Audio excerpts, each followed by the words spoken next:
بسم اللہ الرحمن الرحیم۔ السلام علیکم۔ درود شریف کی عظمت کیا ہے؟ درود شریف اللہ رب العزت کی سنت ہے۔ درود شریف فرشتوں کی سنت ہے۔ درود شریف صحابہ کرام کی سنت ہے۔ اللہ کے کامل ولی جن میں ابدال، غوث، قطب، قلندر شامل ہے، ان سب کی زندگی کا مین حصہ رہا ہے درود شریف۔ درود شریف سب وظائف کا سردار ہے، باقی وظائف کی بات الگ ہے، درود شریف کی بات الگ ہے۔ باقی وظائف اور درود شریف کے وظیفے میں کیا فرق ہے؟ نمبر 1، دوسرے وظائف قبول ہو یا نہ ہو، لیکن درود شریف وہ وظیفہ ہے جو ہر حال میں ضرور قبول ہوتا ہے۔ نمبر 2، باقی وظائف کبھی الٹے بھی پڑ جاتے ہیں جس کو رجعت کہا جاتا ہے، لیکن درود شریف کے وظیفے سے کبھی بھی رجعت نہیں ہوتی۔ نمبر 3، دوسرے وظائف پڑھنے سے جنات یا موکلات آتے ہیں مدد کے لیے، لیکن جس شخص نے درود شریف کو اپنا وظیفہ بنا لیا ہے اس کی مدد اللہ رب العزت خود فرماتے ہیں، اور درود شریف کو اپنا وظیفہ بنانے والوں کی مدد سردار کائنات امام الانبیاء صلی اللہ علیہ وآلہ وسلم بھی مدد فرماتے ہیں۔ تو آپ کو کس کی مدد چاہیے؟ اللہ اور رسول صلی اللہ علیہ وآلہ وسلم کی یا جنات اور موکلات کی؟ پاگل مت بنے، میری بات کو سمجھے۔ یہ کائنات میرے رب کی ہے، یہاں حکم بھی صرف اور صرف میرے رب کا چلتا ہے۔ اللہ کے بعد حکم ہمارے آقا صلی اللہ علیہ وآلہ وسلم کا چلتا ہے، کیونکہ آپ کریم صلی اللہ علیہ وآلہ وسلم رب العالمین کے محبوب ہے۔ پیارے اسلامی بھائیوں، پوری دنیا کے عامل، پوری دنیا کے نجات موکلات آپ کی مدد کرنا چاہے تب بھی جب تک رب نے چاہے آپ کی کوئی مدد کر ہی نہیں سکتا، اور پوری دنیا کے عامل جنات موکلات آپ کو نقصان پہنچانا چاہے لیکن رب آپ کے ساتھ ہے تو کوئی کچھ نہیں بگاڑ سکتا۔ سب کچھ رب کے اختیار میں ہے۔ رب کو راضی کرنے سے ہی ہمارے مسائل حل ہوں گے، رب کو راضی کرنے سے ہماری حاجتیں پوری ہوگی، اور درود شریف سب سے بڑا اور سب سے بہترین طریقہ ہے رب کو راضی کرنے کا۔ اب سنو درود پڑھنے والوں کے لیے کون کون دعا کرتا ہے۔ یہ بات احادیث مبارکہ سے ثابت ہے کہ درود شریف پڑھنے والے کے لیے اللہ کے مقرب فرشتے بھی دعائیں کرتے ہیں۔ درود شریف پڑھنے والوں کے لیے جنگلات میں رہنے والے چرند پرند بھی دعائیں کرتے رہتے ہیں۔ درود شریف پڑھنے والوں کے لیے سمندر میں رہنے والی مچھلیاں بھی دعائیں کرتے ہیں۔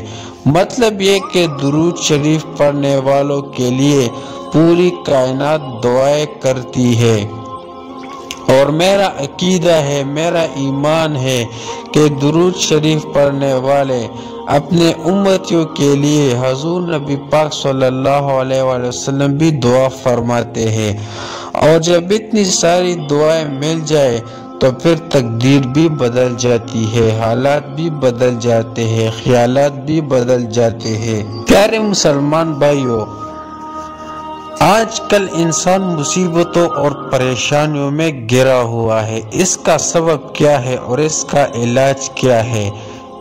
اس کا سبب تو یہ ہے کہ ہم نے خواہشات کو اپنایا اور اس ذات بابرکت کے دامن سے دور ہو گئے ہیں، جس ذات والا صفات کو اللہ تعالیٰ نے سارے جہانوں کے لیے رحمت بنا کر بھیجا ہے، اور اس کا علاج یہ ہے کہ ہم رحمت للعالمین صلی اللہ علیہ وآلہ وسلم کے دامن رحمت کے ساتھ وابستہ ہو جائے۔ انسان جتنا ان کے مبارک قدموں کے قریب ہوتا جائے گا اتنا ہی اس سے پریشانیاں اور مصیبتیں دور ہوتی جائے گی۔ جو ان کے قدموں سے لگ گیا وہ بچ گیا، اور جو کھٹ گیا وہ پس گیا۔ اس کی مثال یوں سمجھ لیجئے، یہ مثال صرف افہام و تفہیم سمجھنے اور سمجھانے کے لیے ہے، ورنہ ان کی شان اس سے بالا اور اعلیٰ۔ مثال یہ کہ چکی خواہ دستی یعنی گھریلو چکی خواہ مشینی چکی ہو، فارمولہ ایک ہی ہے، وہ یہ کہ درمیان میں ایک مرکز، ایک کلی سی ہوتی ہے جس کے ارد گرد پتھر گھومتا ہے۔ اس کلی کے سر پر دانے ڈالے جاتے ہیں، وہ دانے جب کلی کے قدموں سے دور ہوتے ہیں تو پتھر کی زد میں آ جاتے ہیں اور نیست و نابود ہو جاتے ہیں۔ دانے جتنا بھی کلی کے قدموں سے دور ہوں گے اتنی ہی پتھر کی مار زیادہ پڑے گی۔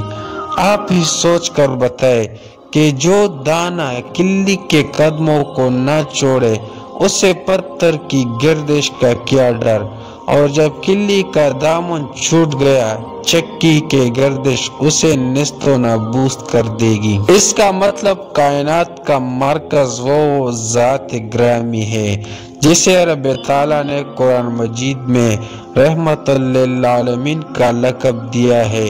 ساری کی ساری کائنات ان کے گرد گھوم رہی ہے، اور جو شخص ان کے قدموں سے لپٹا رہے اسے گردش زمانہ کا کیا خوف، اسے گردش زمانہ اس وقت ہی اپنی لپیٹ میں لے گی جب وہ مرکزی کائنات کا دامن چھوڑے گا۔ لہذا ہمارے حوادثات زمانہ سے پریشانیوں اور مصیبتوں سے بچے رہنے کا ایک ہی ذریعہ ہے کہ ہم رحمت للعالمین صلی اللہ علیہ وآلہ وسلم کے مبارک قدموں کے قریب ہوتے جائے، اور وہ ذریعہ ہے درود پاک کی کثرت۔ رسول اللہ صلی اللہ علیہ وآلہ وسلم نے فرمایا، یعنی لوگوں میں سے میرے زیادہ قریب وہ ہے جو مجھ پر درود پاک کی کثرت کرے۔ پیارے اسلامی بھائیوں، درود پاک کے بے شمار اور انگنت فضائل اور فوائد ہے۔ سارے کے سارے فائدے بلا شک و شبہ تجھے حاصل ہوگے، مگر تو ان کا بن کر تو دیکھ، اور اگر تو ان سے بیگانہ رہے اور کہتا پھرے کہ میرا کام نہیں ہوا تو قصور تیرا اپنا ہے۔ ان کا دامن پکڑے اور ان کو اپنے دل میں جگہ دے۔ اسی لیے اقبال نے فرمایا ہے، در دل مسلم مقام مصطفیٰ است، آبروی از نام مصطفیٰ است، یعنی دل میں حبیب خدا صلی اللہ علیہ وآلہ وسلم کی محبت و عظمت پیدا کر، کیونکہ جو دل ان کی محبت و عظمت سے خالی ہے اس کے درود پڑھنے کا وزن مچھر کے برابر بھی نہیں ہے۔ اللہ تعالی ہم سب کو حبیب خدا صلی اللہ علیہ وآلہ وسلم پر درود پاک پڑھنے کی توفیق عطا فرمائے۔ صدقہ جاریہ کے لیے اپنے پیاروں تک یہ پیغام ضرور منتقل کرے۔ جزاک اللہ۔